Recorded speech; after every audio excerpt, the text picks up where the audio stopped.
until they reached a place called Karbala, in where they stopped and set up their tents. Ibn Asad moved his troops closer to the camp and blocked off the water supply that the Imam had access to. From that day onwards, not a single drop of water was allowed to reach the camp of the Imam. The scorching desert sent heat waves everywhere, and the little children began to cry with intense thirst. At night, the Imam told the companions, "The enemy is only after me. You are free to leave and take advantage of the darkness of the night." Finally, Imam Hussein alayhi salam came forward himself and gave a speech to the enemy once more to try and persuade them to leave off the path of sin. With the Imam's speech, Hur, the commander of the army who was on the opposition, came towards righteousness and joined the Imam before it was too late. The speech was so powerful that some troops from Umar ibn Asad also joined Imam Hussein. Seeing the result of the words of Imam Hussein alayhi salam, Umar ibn Asad was concerned that most of his troops would be affected, so he threw the first arrow to indicate the start of the battle. This was the beginning of the battle.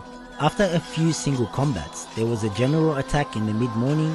Although the enemy pulled back, most of the army of the Imam alayhi salam were martyred, including Hur. Abbas, the brother of Imam Hussein, who was also the commander and flag bearer of the camp, was extremely moved at the painful case, seeing the children and women suffering from deadly thirst. Seeing the situation too crucial to bear, he rose up against the army and was determined to get water by force. He cut through the large number of Yazid's soldiers and scattered them until he got to the river. Even though he was very thirsty himself, Abbas did not drink any water because Imam Hussein and the children who were also waiting for water were still thirsty. Instead, he filled the water skin and rode back as fast as he could. While he was returning on his horse with the water, he was attacked and severely wounded. As much as he tried, Abbas could not save the water. He fell from his horse until he passed away. The patience of the Imam alayhi salam, how was he able to bear these tragedies?